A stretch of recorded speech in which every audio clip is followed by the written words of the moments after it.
Kurikulum 2013 Soleh Hidayat tahun 2013 halaman 113 menyatakan orientasi kurikulum 2013 adalah terjadinya peningkatan dan keseimbangan antara 3 kompetensi, yang pertama sikap, yang kedua keterampilan, dan yang ketiga pengetahuan. Dan Mulyasa tahun 2014 halaman 6 menyatakan kurikulum 2013 adalah kurikulum yang menekankan pendidikan karakter, terutama pada tingkat dasar yang akan menjadi fondasi pada tingkat berikutnya. Jadi dapat disimpulkan K13 adalah kurikulum yang menciptakan peningkatan dan keseimbangan antara kompetensi sikap, keterampilan, dan pengetahuan. Kurikulum ini menekankan pada pendidikan karakter, terutama pada tingkat dasar yang berfungsi sebagai fondasi untuk pembelajaran di tingkat berikutnya. Kebutuhan pembelajaran IPS di SD berdasarkan kurikulum 2013. Ada beberapa kebutuhan pembelajaran IPS di SD berdasarkan 2013, yaitu 1. Pendekatan tematik dan integratif. Materi IPS tidak diajarkan secara terpisah, melainkan diintegrasikan dengan pembelajaran lainnya, seperti bahasa, matematika, PKN, IPA, dan lain-lain. 2. Pengembangan karakter dan sikap sosial.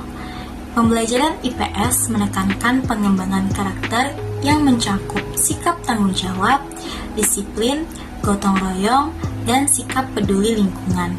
3. Penguatan literasi sosial dan kewarganegaraan.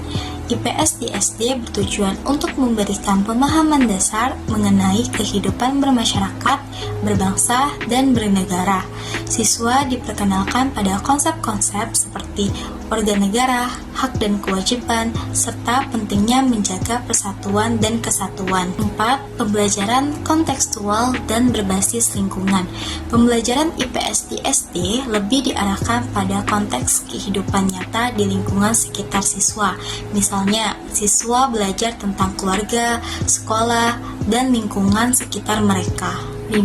Pendidikan multikultural kurikulum IPS di SD memperkenalkan keberagaman budaya Indonesia kepada siswa, termasuk kebiasaan, tradisi, dan kepercayaan dari berbagai macam daerah. Dan yang keenam, penggunaan pendekatan saintifik.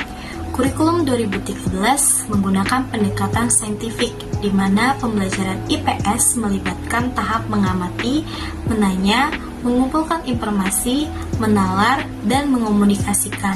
Anang, Hartono, dan Sugianto tahun 2020 halaman 24 dalam pembelajaran IPS masih memiliki hambatan dan kebutuhan, mulai dari media pembelajarannya yang masih terbatas dan buku pelajaran yang digunakan kurang menarik atau banyak tulisan dan sedikit gambar, serta guru juga cenderung masih menggunakan metode ceramah dan tanya jawab, sehingga siswa kurang antusias dalam pelajaran IPS.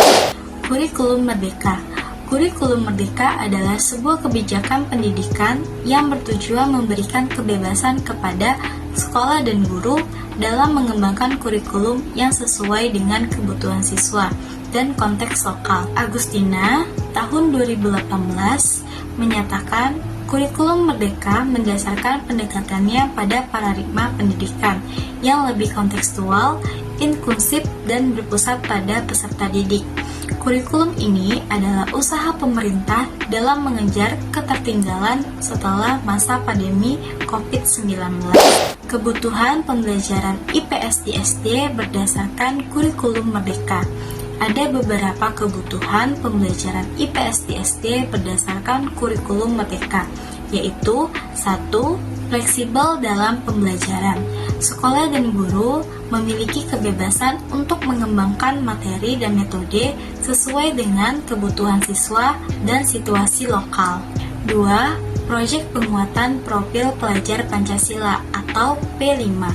Melalui proyek ini, siswa terlibat dalam kegiatan yang mengembangkan nilai-nilai Pancasila seperti beriman, bergotong royong, bernalar kritis, kreatif, mandiri, dan berkebinekaan global.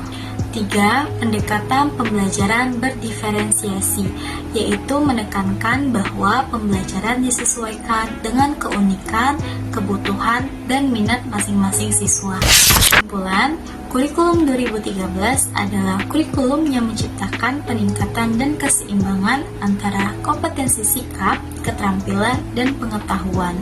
Kurikulum Merdeka adalah sebuah kebijakan pendidikan yang bertujuan memberikan kebebasan kepada sekolah dan guru dalam mengembangkan kurikulum yang sesuai dengan kebutuhan siswa serta konteks lokal. 저 혹시 구독, 좋아요 눌러줄 수 있어요? 알림도. 자, 열심히 했는데.